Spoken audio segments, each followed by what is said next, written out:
Test, test. I'm testing if it's working before I can talk.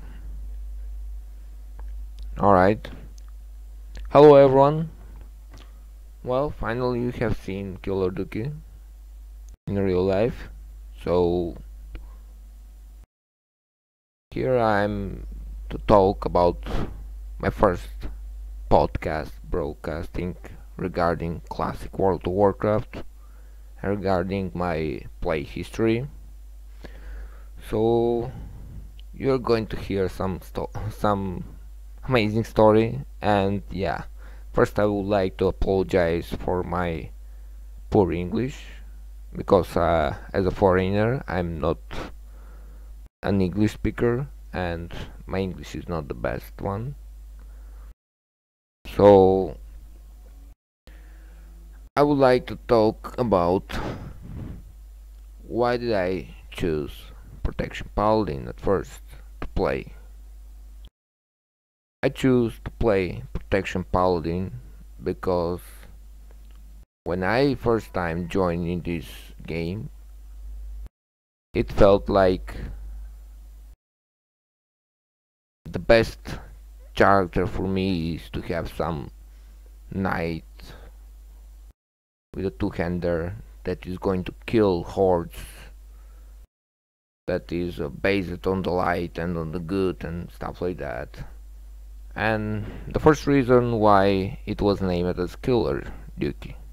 Duki regarding my name, and Killer because it was meant to kill horde as a retribution, sort of two-hander knight that is going to kill horde anytime you see what is red is that. That's my motto. Well, obviously things didn't went well a lot, because I found myself as a non-PvP player after all, especially as a Protection Paladin, but I was actually playing a Shadow Priest also, and this was the character that suited me the most. So I was actually ganking people with the Shadow Priest, and that's why you see it as a Night Elf, because Night Elves have a nice speciality, a ratio ones, that you can go invisible, sneak through the world, and wait for the victim. Just hit the target and kill that. Alright, I'm back to the base story about why did I choose Protection Paladin. First of all, at the beginning of the game I was playing some randomly character that had some sort of hybrid talents between retribution and protection, like one hand and shield wearing, and then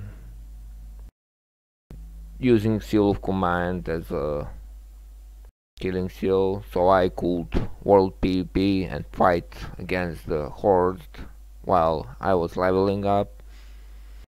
It didn't went so well. I was new in this game. I didn't know what to do, what I was doing. That was back in 2005. Yeah, 2005. That's a very long period, but my memory serves me well. And I'm glad for that, because today I'm really skilled that, and I thank to my great memories, that I remember stuff how they went back in the days for me. How did I progress myself? How did I improve myself in order to get to this level of being a Protection Paladin?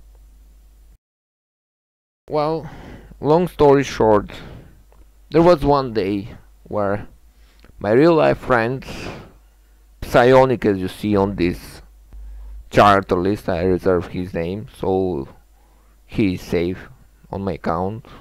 When he begin to play this game, he'll create his own account and his character psionic again. One day, when I got to level 60, that was maybe somewhere before 1.9 patch, before AQ 40 and AQ 20 release in this game, he told me once, how do you feel about changing stuff in your spec to be some sort of tank that you're going to pick the aggro from the mobs and be efficient in what in something, because what I was doing was just randomly trolling around before, clearing dungeons with my friends, and we actually cleared all those dungeons without a tank most of the time. You could, back in the days, very easy clear Blackrock Depth without a tank. You could very easy clear even Upper Blackrock Spire without a tank back in the days. And you guys, if actually Blizzard make original classic again as it was, you guys will see the very same thing, that there will be no problem of clearing 5 mans even without a tank. They didn't they was used to be easy, much easier than those as you see or remember from those P server, private server, because those private servers are not the ones that are original, and they have created this game as a handmade creation, have nothing with Blizzard at all.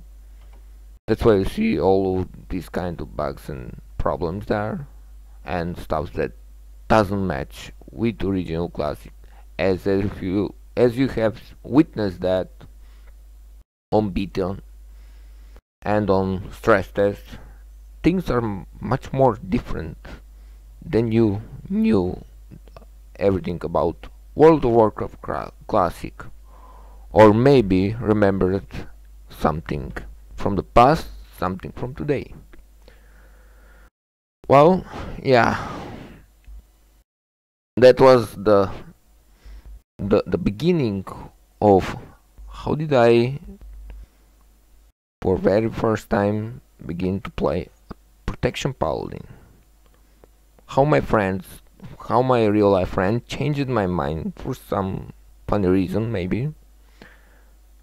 And for very first time we went to tank.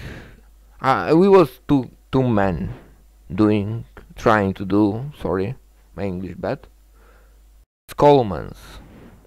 We entered there. He was a mage, and me as a first time Protection Paladin. He have created my talents. To be honest, it was a funny party, yeah. And anything that he said, he told me, do whatever you do, I don't care, I don't give a damn about how you are going to play.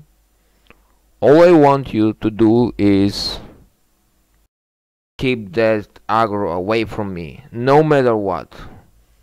And he was actually a skilled mage. He knew how to pull out the dash out and DPS so hard that most of those mages today you see around World of Warcraft who pretend they are very good, they are not going to be nowhere close to his performance about playing a mage regarding DPS and everything. So alright, it seems that for some reason disconnected me this game.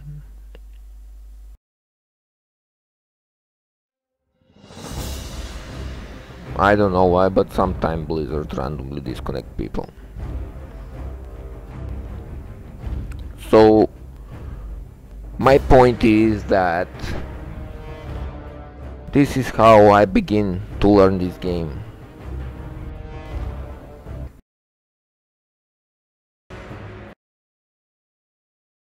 And it was actually an amazing experience at the beginning.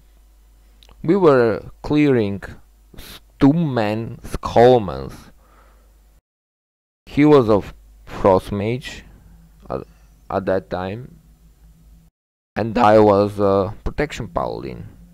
All I did was exorcism those mobs, pull back, and he slowed them, and he just damaged them until they die. And I was sometime hitting those mobs, I was receiving damage. They didn't do much damage at all. It was very low, even for the random geared paladin plate wearer or whatever. They were just doing very low damage. You could survive pretty much easy two mobs without any tanking gear on you and on some randomly pre-raid gear. Not actually a pre-raid, a gear that you can obtain from random 5-man dungeons. And yeah, that's how it all began. Within a time, well, Zoo Group was already released.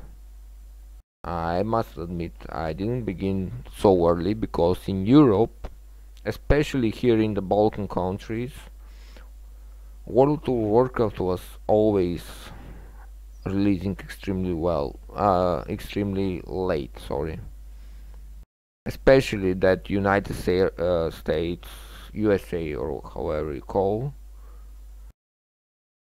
There was like few months before some patch release before it arrived to Europe, and even when it arrived to Europe, in order for me in the Balkan to get this game, I had to wait another 1 or 2 months, because that's how back in the days stuffs were going. So you basically had USA people with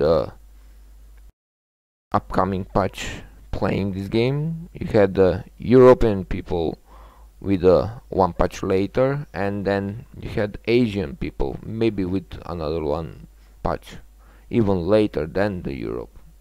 Maybe I'm wrong about Asians, don't get me on my word, but at least that was how in Europe and in the Balkan was this game. So actually I want to begin because so many people assuming on my playing, but first of all I would like to show this was the expansion that I really most liked. Yeah, I know someone are going to say Wrath of the Lich King is very noob one. Well, I must admit until Blizzard began to nerf those stuffs, Wrath of the Lich King was fun. Not at the level of vanilla, but it was fun. Especially their lore, the story of Wrath of the Lich King was very nice, and it was amazing one they created. I really liked that. But anyway, just to back to my point that I was actually playing vanilla World of Warcraft. Evidence is this. I have put those tapes there, so the numbers are hidden. Even the book I'm hiding there, but I'm not going to show because someone can see the serial number, and I don't like to do that. So this is just one of the evidence that I got this game and I began to play this game since vanilla, because lots of the naysayers and fans who don't really like me, so it's not actually fans, but those who follow me but don't like me at all, they always tend to say that Oh, you never played World of Warcraft Classic. Well, that's not true. I did. And not only that I did play it in vanilla, I didn't even begin to play in TBC, or I didn't even hit level 60 on 2007 or whatever, as some of them say. I actually began to play this game in 2005. The CDs are also an evidence that I got this game in 2005. Let me see, it was writing the date when the CD was bought.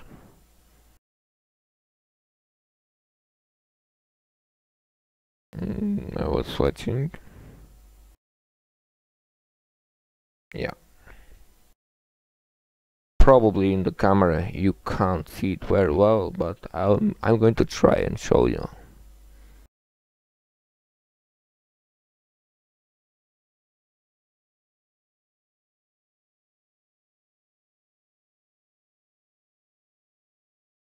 No, it's very hard.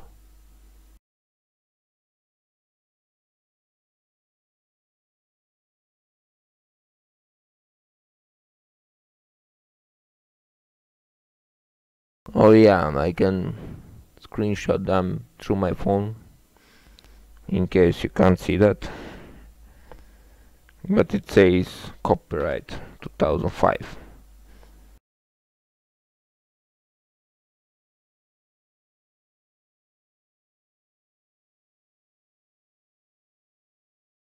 Nope, doesn't show. Okay, my camera is bad, sorry.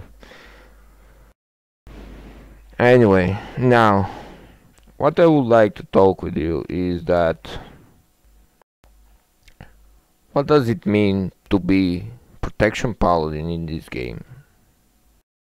It means that you need to like the class and the role you are playing. If you don't like the class as a paladin, you don't have to play it. Only because if it is stronger or something, maybe as a heal, or only because the warriors are, as according to many say, the best DPS, doesn't mean that you have to play a warrior in raids. Only because it is best DPS and you don't want to play that because you don't you are basically playing not because you enjoy it, because it's the best DPS and you want to be on top on the matters and you want the people to accept you. But that's not how this game was created, or it was meant to be. I play a Protection Paladin because I enjoy it, and I also play with my alt as a Shadow Priest because I enjoy it, not because you believe it is that or this. And you know, the secret about the class and the role is that if you enjoy the class and the spec you play, you will always be optimal, not viable, optimal. Why optimal? Because if you like something to learn, and if you like really something to do within your heart, within your joy and how you want to play this game, you will do it. And not only that you are going to do it, but you are going to perform it much better than any kind of class, any kind of role ordinary players play. When I say ordinary, is that I'm telling about those who don't care much about min-maxing, but they care to have some sort of fun in this game by playing their classes, but not within the level of fun they like to play. Only because the game was created in a sort of mixed way, they had to roll that class and roll. No, that's not the way you should play this game. Now I would like to tell you that after my very long years of playing a Protection Paladin, I have learned something about this game. Nothing is impossible. You can do it everything you want if you are willing to do. Even you can create your own guild or anything. So it's not hard thing to do. If you want to play Protection Paladin, you can play without a problem. And if you want to main tank as a Protection Paladin, you can main tank without a problem. If you want to play a Retribution Paladin and top those metas, you will do it eventually. With some efforts, of course. So yeah. Now let me back to the story about the Protection Paladins and what is their upside, their downside and everything. In a short tips. Like playing a Protection Paladin is a philosophy about having a different kind of methodology in this game of being a tank and caster mixed. First of all, you don't like to tank with attack power weapons because they are not efficient for you. They are doing some threats but very low. They're not going to provide you so much threats as a Protection Paladin, because mainly the biggest amount of threats you're going to do is with your spells, and which that means it's the holy damage you're making the biggest amount of threat. But because the white swings are not those who doesn't exist, they still do the threat. So basically it's like you make 60% of the threats by holy damage and like maybe 30 or 40% by white swings. So threats is part of both variants for Protection Paladin, and because the Paladin is a hybrid mixed between the warriors and the priests according to the Blizzard rules, you need to treat it like that. So basically, if you want to be enough efficient as a Protection Paladin regarding threats making, all you need to do is to pick a spell damage weapon or some sort of weapon with a procs like Thunder Fury, Ironfall, Flurry Axe, or some other kind of there are so many type of weapon who proc. Those weapons usually, thanks to Seal of Righteousness, who makes Paladin to do double procs from the weapon proc, are usually the best ones for you to use. Why? Because, for example, Thunder Fury is causing like lots amount of damage from the proc, threats from the proc, sorry. And thanks to Seal of Righteousness, you double that threat, basically. That's how it works. Regarding Ironfall, if you have a chance to do 2 swings per proc, you will have like chance to do 4 swings per proc, and that means once you begin to hit 4 times with Ironfall, you're basically doing a rag bomb as a tank without even reckoning stacks on you. Imagine if you had a reckoning stack at the moment. How much procs are those? How much more threats you're going to do with that? Depend on how the proc rate is and what are your luck, and depend on the raid level you are. So not every level of raiding is the same, because early raids requirements are much lower than the high-end raid requirements. But yeah, so what you need to learn and to know about Protection Paladin is that you need to always, once you're getting to the raid and you tank mobs or bosses, the basic rotation for you is Judgment, Wisdom, and the most easy rotation, sorry. Basic and most easy rotation is Judgment, Wisdom, which is going to regenerate your mana per swings, chance per swings, and per spell cast, like Judgment of Righteousness or whatever.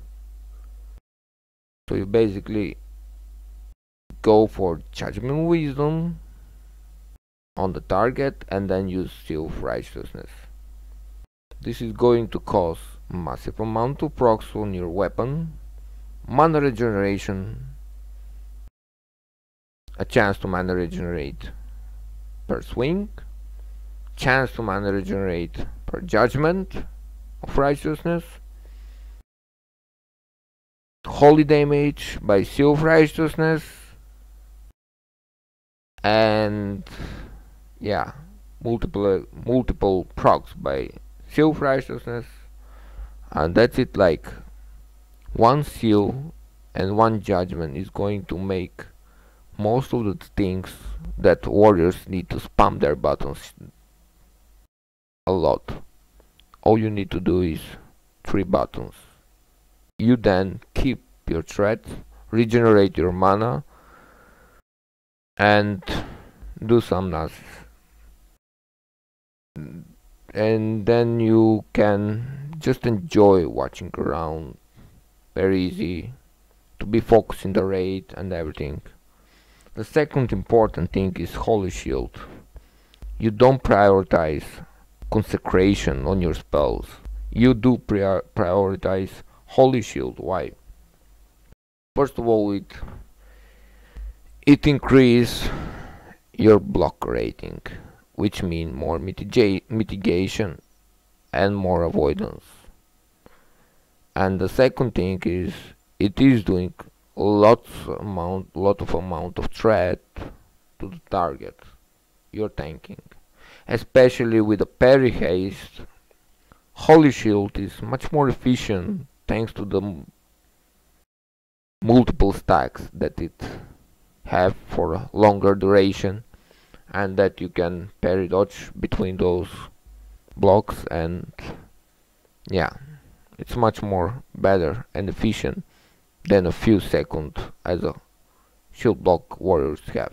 I know everyone is going to say, oh, but you're going to be Crash Cap. Yeah, you're going to be Crash Cap as a warrior tank, but if your 2 stacks of shield block are getting swallowed by parry haste by the boss, you're eating crits if you're not dev cap. But if you're dev cap, you are also eating crash blows on you. So it's not a paladin, but the warriors too. Especially that the paladins are going to keep their symmetric blocks thanks to the more stacks and longer duration that have a much bigger chance to keep those stacks before Holy Shield end up. Unlike the warriors who are high and then instantly on the bottom, and then their health spike, boom, they can die instantly because the healers didn't expect them to do that or to have that. And yeah, I basically began this game in 2005 until I leveled up. I hit the level 60 once the AQ 20 and 40 began, unfortunately. But then I had the luck to play with friends from the server, because some of my friends there was in top level guilds, and that's how I had this chance to experience something that most people couldn't back in those days. It was a guild who at the beginning boosted me until I learned how the raids work, and later they gave me opportunity to show up what I can do and what can I do with my class and the spec I play. What did I learn from the raids and everything? And that's how I began to play as a main tank and to see that experience as a main tank, how it looks like since 2006. And yeah, it was a fun period, especially in the opening of AQ gates. Killing those mobs was very fun. As a Protection Paladin at level 60, it was something that gave me big advantage to be more accepted around the raids. And people was actually amazed because they've seen a Protection Paladin how it play for very first time. And it was not my first time playing actually as a Protection Paladin, because I had already experienced it like 6 or 7 months Protection Paladin before I entered the raid. I knew some sort of basics, and especially that I was playing on a Cybernet club, or we used to call it Internet club, Internet coffee here in the Balkan. You basically could learn tricks and everything from your friends, because in one place you had like 100 computers around you, 100 players playing this game around you. You could learn from this person, you could learn from that person, so many stuff, so many tricks, whatever you need to know. And there was the players who played basically everything there. Mages, rogues, warlocks, warriors, everything. There was some of them was raiding, some of them was playing PvP, and some of them was roleplay, adventurer, whatever. It was actually a nice experience for me, and that's how I had such a big level of advantage to learn this game. What most people in the Western world, like USA, UK, and all those countries, big countries, cannot understand, why the Balkan players especially are one of the most skilled players, is because of this behavior, thanks to Cybernet clubs and Internet coffee clubs that still even exist today. It was a place where people could share their ideas and knowledge much more faster, much more efficient, and much more easier than you go to read some website, than you go to read some theorycraft or whatever. Especially that those websites, YouTube, was extremely limited for us back in those days. You didn't have any helpful solutions, any stuff that can help you how to play your class. It was very rare to see and find in that back in the days. Especially there was so rare videos that you could see or have in the internet. Most of the people didn't know how to even stream, how to even record video. They didn't know and even though if some had some sort of knowledge, didn't have a good PC quality performance in order to do it. So it was a messed up time. That's why it's very hard for you to find some video from various classes and specs from back in the days. That's why you can't find druids, paladins, shamans, or whatever very easy on internet, on YouTube. Those classes was rare, and especially the specs was rare. Not extremely rare, but much lesser populated than the other classes and specs. and because there was much less populated, there was so much lesser chance to find someone who could even record, or who was willing to even record stuff like that. People didn't bother back in the days recording videos that much. Some of them, like 1% of the world Warcraft population, maybe. And God know what kind of knowledge they had, what kind of skills they had and stuff. So you didn't know. Yeah. And that's why today people find it hard to search for stuff from back in the days, and to tell, oh yeah, this is how it worked, this is what was doing. No, you don't know, because most of the stuff we don't know, they was never documented on the internet for you to prove something. So you can prove something unless it is there. Yeah.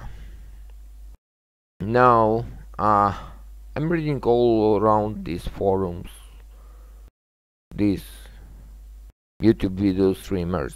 I'm reading all around Discords and everywhere. Basically, most of the people are coming to tell you that Paladins cannot be main tank.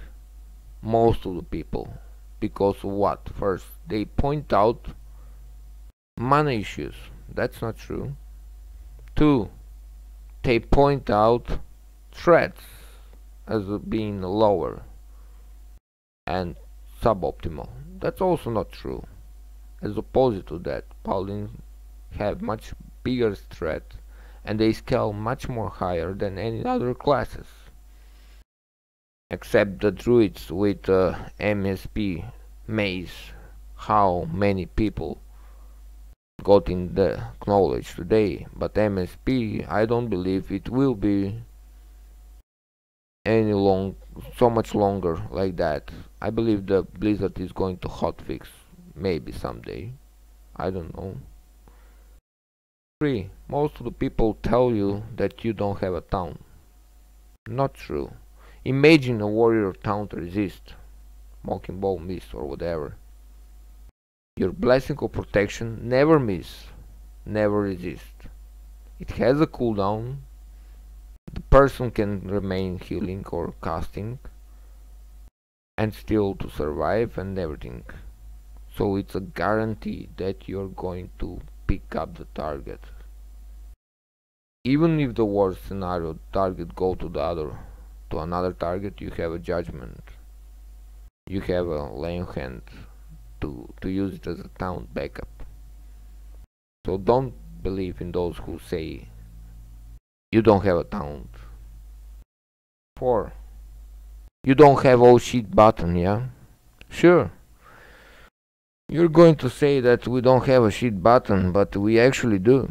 We have 2 buttons. 1, Divine Protection, removes all the deadly debuffs from you. 2, Improved Lay of Hand.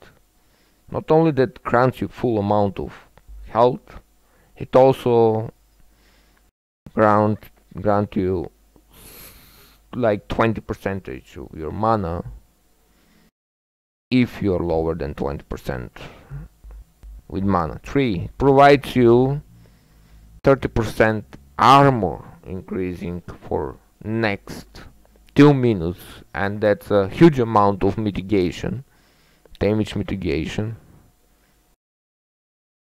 which is going to make you survive a lot of damage for that duration. And 3, it causes a lot of threats.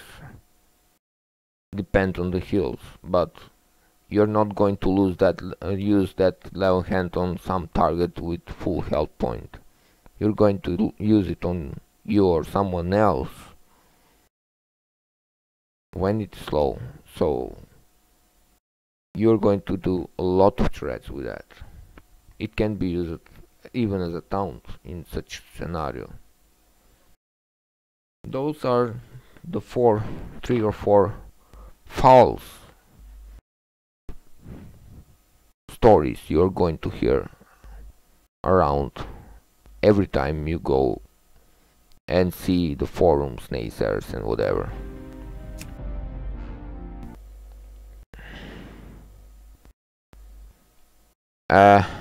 And the last point is that most of the people are going to tell you you cannot tank or maintain the town swap targets. This is the most funny part, because that's also not true. No matter how controversy or hilarious for you it looks like, those bosses who do require town swap have ability and have a ways and mechanics for you to be able to maintain it as a paladin protection.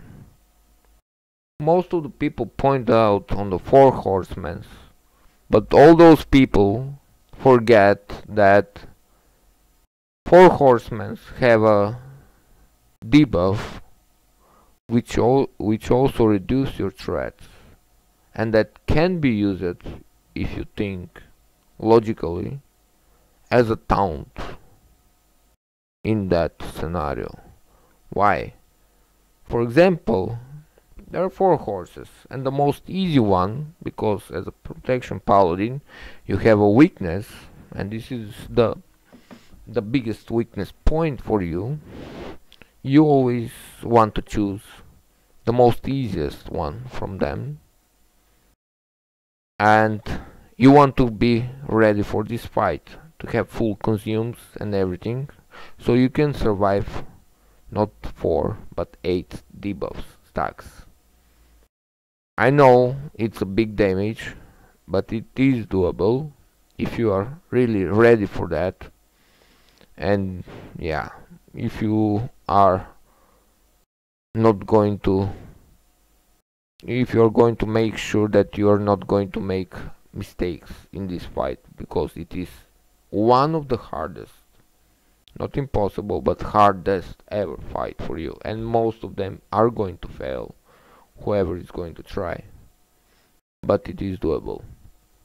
So 8 debuffs with some pesting slot gear, full consumes and everything, and bubble from the priest, you can survive 8 debuffs, which mean within 8 debuffs the target who is coordinated with you is going to lose his debuffs, and by coordinating well this horse, you can 2-man main tanking this, while the other 6 tanks are coordinating between the 3 horses and do them with the less debuffs. Basically, what you need to do on this horse as a protection paladin is, first you go to the, let's say, top right horse. You burn out your mana fully using exorcism, judgments on the cooldown. No, holy shield are not going to be necessary for you, because they don't do much melee damage. So you basically want to do all and to spend your mana wisely and do the most threat against this target. Sometimes you're going to use consecration, depend on how good you manage your mana, and make sure always max ranks to use. I will get back to that story later. So you basically go for exorcism, judgments to this horse, burn all your mana using those spells, maybe some consecrations if you are good in managing your mana, use some runes and potions in order to make this happen. And this way you build up a lot of threats, but because at the beginning you don't have to hard try, or you can go for like 5 or 6 debuffs and give some extra time to the others in your raid to kill some of the other horses while you're doing this trick. So basically, at the beginning, once you hit the 6 debuffs, your partner warrior who is going to replace you come to you, taunt over you that horse, you run away, but the warrior who is your partner basically don't have to do any damage to keep up the threats. He just need to do light damage to make it for the threat reduction by the horse.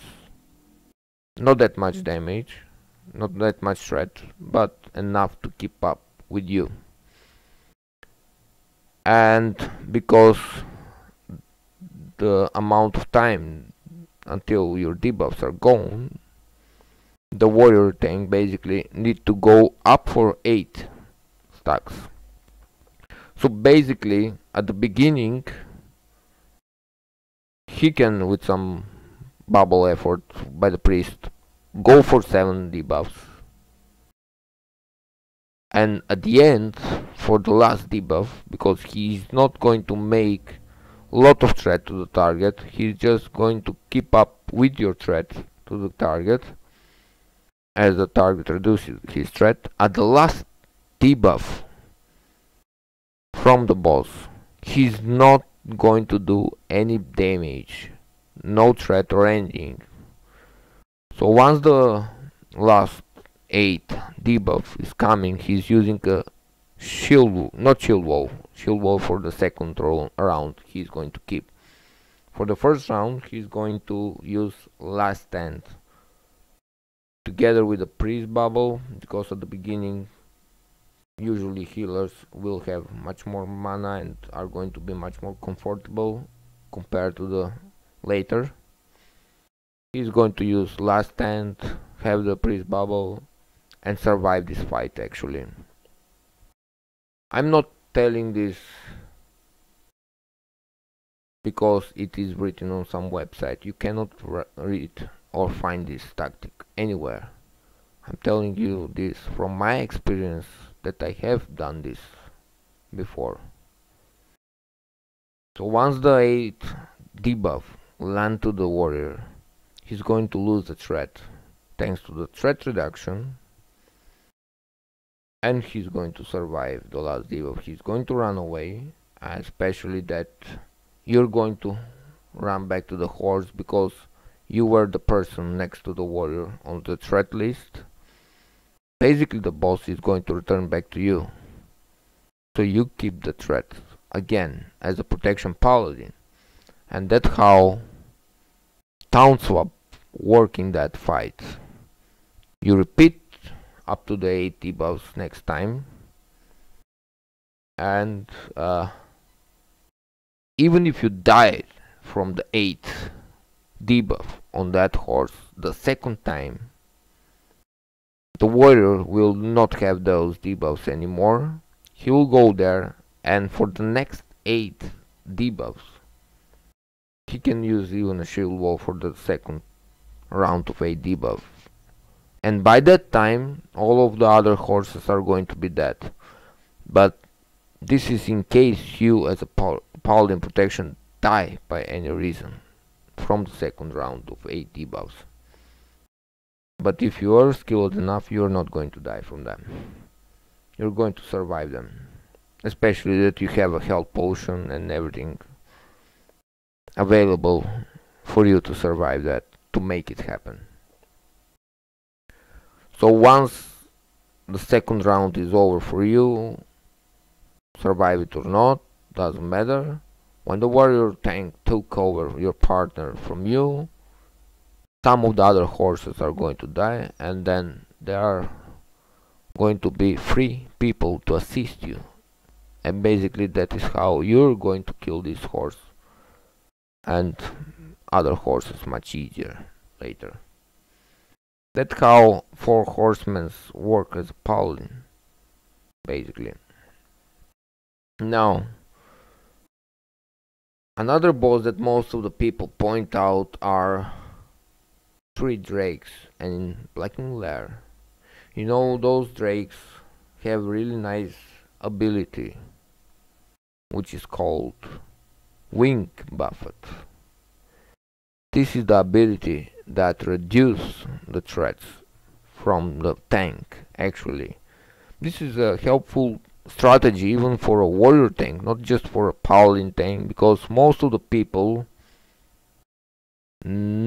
believe they know this fight, but they don't know it well, and they rotate through the 2 tank warriors these fights all the time, spamming taunts, and suddenly you see those warrior tanks are losing threats again. Why? Not many people don't even know that this fight have ability which is called wing buffet, and the ability is reducing the threats from the tanks. If you know how this fight works, you're never ever going to lose your threats from the boss by the casters or whoever. This is what I have witnessed a lot of the times. Even the min-maxing guilds, those the best and top guilds who clear everything out there, have a problem sometime during progressing or whatever on these bosses, only because they don't know about wing buffet, how it works. It's a basically ability, maybe that is casted within 30 seconds. I don't remember exactly what was the time of this ability, but there will be add-ons who are going to show you, there are websites who will show you within how much time it is being casted. And all you need to do in this fight is to have a second tank taking over the boss from you before this ability is cast. But because in this fight you have a corners to the walls, one of the tank sitting on the opposite side from you while you're standing in your spot, he's going to taunt the boss from you. The boss is not going to hit you because it reduces the threat from everyone in front of the boss. So the boss is not going to hit you if the target sitting opposite from you, taunting there. He's going to eat the threat reduction that he adopted from you, the threat. He's going to lose the boss, and the boss is returning back to you. That's how the very simple this boss work. And the first 2 drakes, you basically need fire resistance equipment to reduce the fire damage from the debuffs and the abilities the bosses have. For the 3rd boss, most important thing is for any tank to have, but as far I see, maybe almost nobody today are doing, is shadow resistance gear. If you have this shadow resistance gear, basically the 3rd boss is not going to heal himself when he is attacking you. Why? Because his ability, which puts you debuffs on you, and from those debuffs he's getting healed, are going to get resisted from the boss and are most likely to disappear from you. So you have a arms warrior hero on top of that, which is going to cast Mortal Strike on the boss, and that's how his healing is going to be reduced to very low level, and you can free main tank the boss, while the other tank is going to taunt for the wing buffets only. So this fight is basically tank and spank fight, instead of taunt swapping all the time and having this aggro madness, which is going to cause a chance of wipe your raid.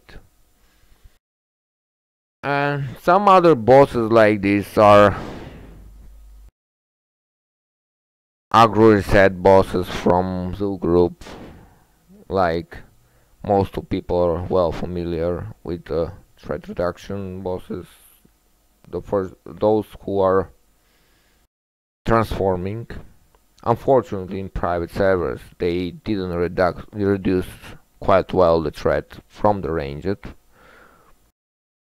as they supposed to. They was only reducing differently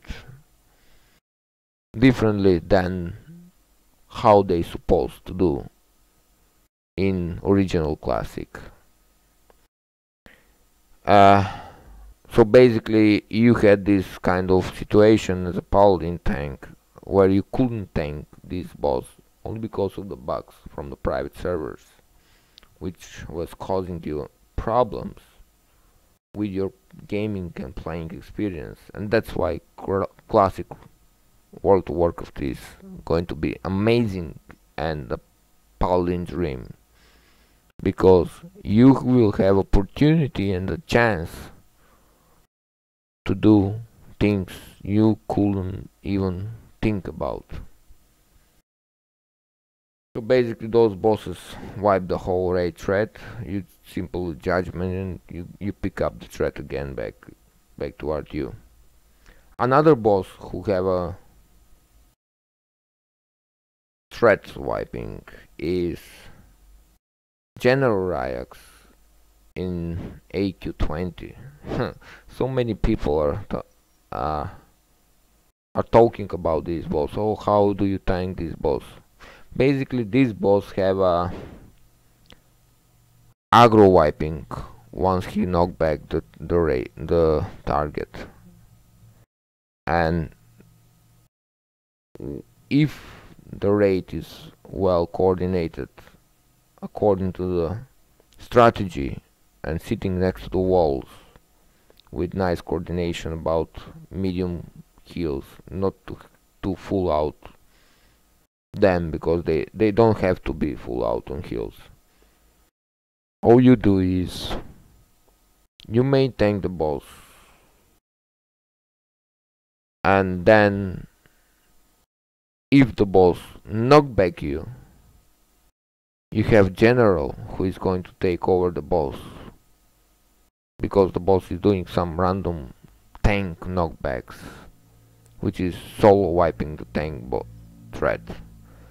Once this ability is done to you as a tank Protection Paladin, the boss is instantly going to switch against the general. And because this is not a private server where the bosses are going to do a lot of physical damage, but instead in classic regional is going to do much lower damage, a physical damage I'm talking about, not the spells or whatever. Because the boss is going to do much lower damage, and the people can actually buff general here with their buffs. They can heal general here with their heals. He can tank the boss until the AoE knockback, which is going to reset everyone's threat. Once the AoE knockback happen and everyone's threat is reset, you can take it over the boss as a Protection Paladin again, very easy, and continue tanking it like this. So basically you swap between you and the general, which means you still can do this fight without a taunt needing or requiring. General will always over aggro you. He will always have a nice threat. I'm not telling about over aggroing you once you main tank, but once the boss wipe your threat, he will always pick up the aggro from the boss. The damage dealers or healers cannot match the threats General is going to do, thanks to his heals and thanks to the damage he do. That was the position of me talking about all those unsorted issues that people often bring without knowing how Protection Paladin work at all. Especially I explained how mana regeneration works, Judgment, Wisdom, Seal of Righteousness, and then you have consumes on top of that, you have buffs on top of that, you have classes who are going to regenerate your mana in case you need that, much, which I don't really had a need at all in my videos. As you can see, I never use it innervate by the druids. But also another thing to remember is that tier 3 set for the druid, I don't know about the priest, but especially the druid tier 3 set, the 8 bonus provides you regeneration of your mana once you get healed. And imagine, as a protection paladin, having a druid healer is exactly the same as a paladin in the Burning Crusade getting heals by another paladin. Anytime you get crit, if you remember, in the Burning Crusade, anytime you get crit, you get mana regenerated. This time in vanilla, if you have a full tier 3 druid on you, anytime you get heal, you get regenerated mana by the druid. Which means you want always to have a druid healer as a protection paladin, if the druid is like tier 3 or something. Your mana is going to be extremely well, and you're going to do a lot of threats compared to how much you have imagined, thanks to that. And yeah, I want also to tell that why I have mentioned earlier max rank abilities, why you should always use max rank abilities. Let's pick an example where one max rank consecration worth 2 or 3 times lower ranks, depend on the rank, consecration. Why? For the same amount of damage and threat you are going to do within 8 seconds, with a lower rank you need more than 8 seconds to do. And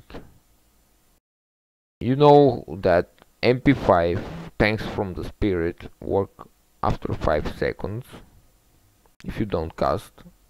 And once you have casted your 8-second consecration, instead of waiting or wasting 13 seconds, thanks for casting the second consecration, if, for example, one lesser rank, in order to do the same amount of damage, within 13 seconds you will regenerate much more mana and do exactly the same amount of threat by casting another max rank consecration. This is something most people were never aware of. Why you need to use max rank and not to use to spam the max rank, but to use it to control, as a control of your mana. Sorry.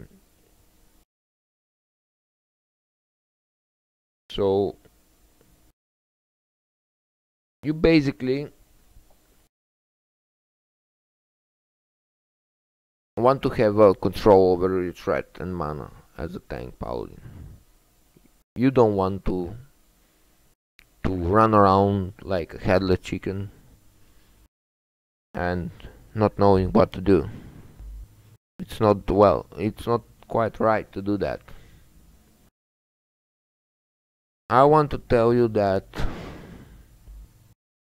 you're going to enjoy in this classic, because I'm going to stream you Protection Paladin playing. Maybe because I'm going to play on a PvP server, maybe I'm not going to stream while I'm doing questing or farming. Maybe, not always. Because, you know, today to be a streamer, you have consequences. There will be gankers who are going to watch your stream, where you go, what you do, and come there to gank you. So for such reason, I'm not going to always stream when I'm not doing dungeon or raid. But if I do dungeon or if I do raid, depend on the what fans want. First I'm going to present them how it works, and later I will do it according to the fans, what they want to see from me. If I can do at the moment, right? If I cannot have access to do something, I cannot make those wishes, but if I have access to do that, what the people want, I will do it, certainly, for you, yeah. So, make sure you're going to watch extremely skilled Protection Paladin. And I want to announce that once the classic begins, you're going to witness a hybrid-centric guild mixed with two types of players. Those who want to play hybrids and those who want to play pure classes. We're going to be a guild who is going to have a people who want to have opportunity to play what they enjoy, as long as their spec is PvE. For example, Reg Bomb Paladin cannot be PvE, so Reckoning Bomb Paladin is not going to be welcomed in the guild as a raider. That's not going to happen. That's not a PvE, that's a PvP player. If you want the rogue with shooting with guns, that's not a PvE player, that's a PvP player, or whatever, I don't care. Smite Priest can be as exclusion. Melee Hunter, there is no going to be any option for him to be accepted, no way. Melee Hunter is a PvP for me, according to every kind of variation. So Beastmaster Hunter as a PvE, yes, it will be accepted. Survival, whatever. All of those classes could choose their spec according to the PvE talents. They're going to be accepted. Those talents who are going to be a sort of helpful in the raids. For example, Paladin Retribution using Repentance is not going to be accepted at all in the raid, because Repentance is a PvP talent. No way to accept such kind of Paladin Retribution in the raid group. That's what I call no PvP players, but all kind of specs are going to be accepted as long they use PvE talents. That's the case. So my guild is going to be not hardcore, it will be mediocre casual, only with the people with some nice social aspect, who don't care about rushing forward to the raids. Oh, we are going to lose or we are going to die. No, we're going to play and we're going to enjoy clearing those raids slowly and with lots of fun. We're going to collect items, we're going to test our skills and limits, we're going to give opportunity for those who want to do something but they cannot because of how this game is misunderstood by the majority of the players. And yeah, you're going to have a lot of fun, especially those who are going to play on Golemak, as you see, PvP server. In that means it's a European server, so we are going to be alliance. Later I will announce my guild recruitment on the YouTube channel once we are ready to do it.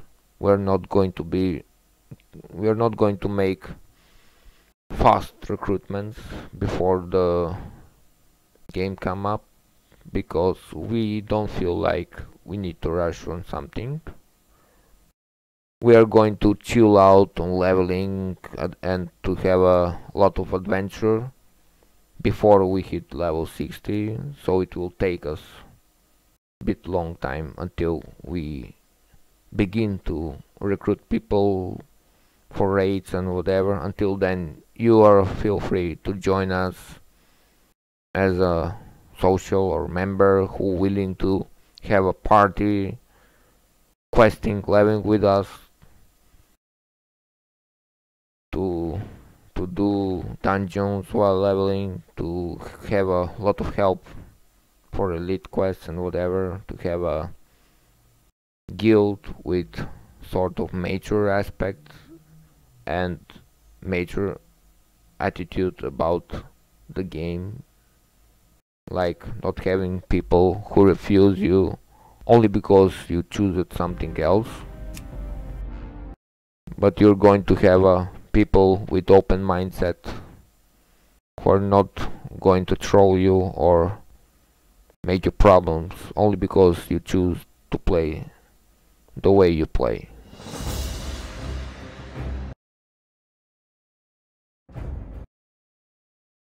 So yeah, this is my very first time to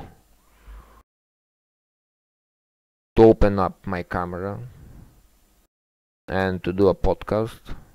As you can see, my microphone is a little more improved. I hope so. I'm going to work more about it to be more and more improved, so you can guys actually have nice understanding of what I'm saying, even that my English is not well. I'm going to make some short tips and guides within the recording videos. Not always, but yeah.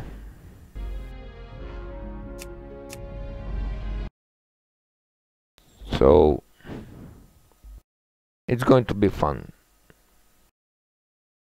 and you're going to enjoy.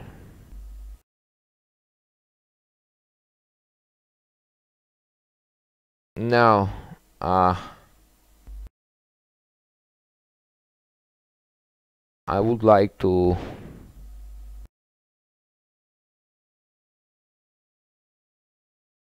you to visit my channel, YouTube channel, Killerduki, and in this video, once I upload it there, maybe in 1 or 2 hours,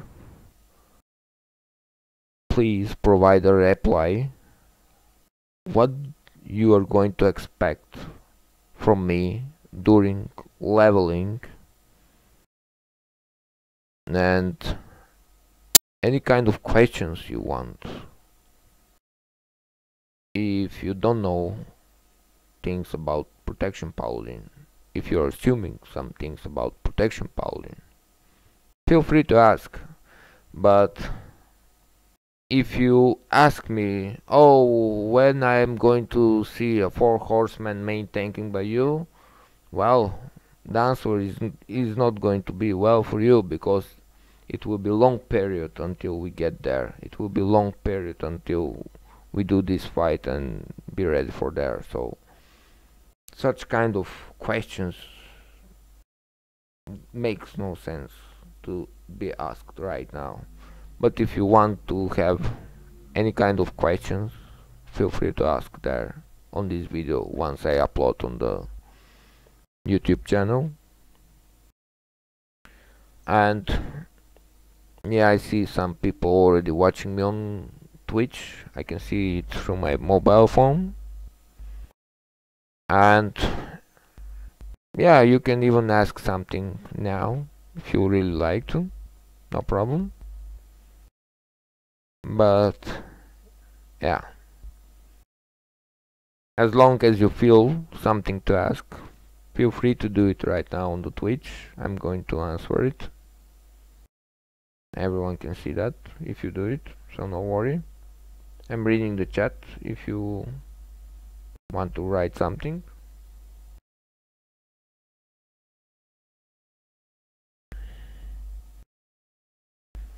What questions do you have regarding Protection Paladin?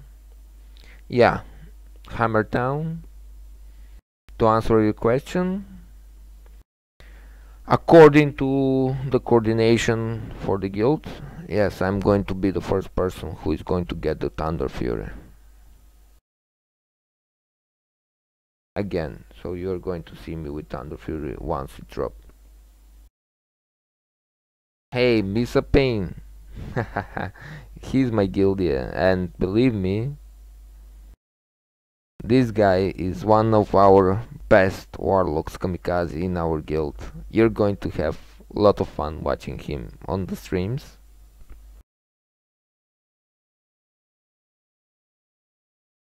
And you see people most of the time talking about the issue between Macedonia and Greece.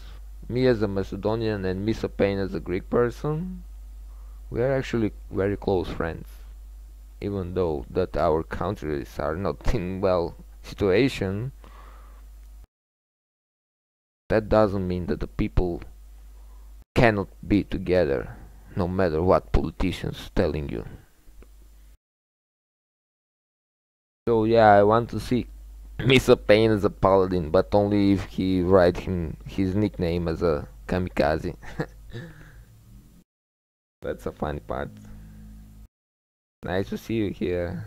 Yasu Refilla. If you like to ask more questions, guys, feel free to do it, no problem. Yeah, and to let you know, there will be another Retribution Paladin who is going to be a first person with Sulfurous, unless he give up from the game, but he's going to be with our guild. His name is Lupech, and he's one of our Retribution Paladins who is going to play this game and be part of our stream. You can find his channel on YouTube also. I don't know how to pronounce exactly his name, but his name is Lupech. You can search it around and see if you can find it on YouTube. Yeah, he smoke weed, so he's lacking some time when he do that. That's why you see sometimes he's so lazy to press those buttons and push over hard on the damage meter. But he's a friend of me. He was a nice guy.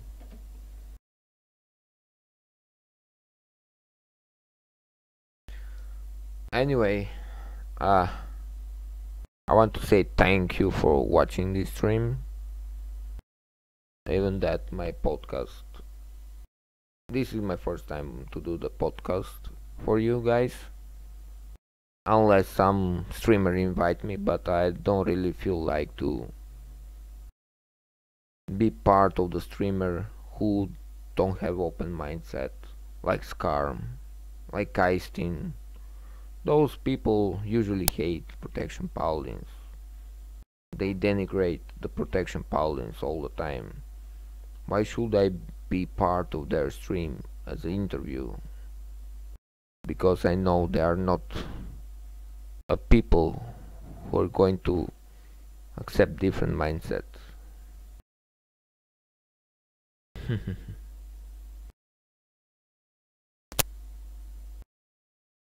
Yeah, Misa. I can't wait to enter the game again. 5 days more. Not 5, it's 6 days actually, if I'm not wrong. Yeah, so soon. Maybe at the release day I will maybe not be online during that time, but I will certainly next day come online just to feel the fun, to feel the spirit of original vanilla again, as we used to back in the days.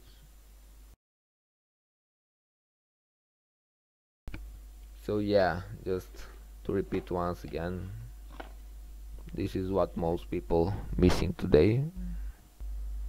This is something which made us hype so much back in those days. To get this city in the Balkan in Europe, and in Europe it was very hard. they was rare to buy, especially in the former Yugoslavian republics. After the breakup of Yugoslavia, they went so poor and under sanctions, so having these tools was very hard for you.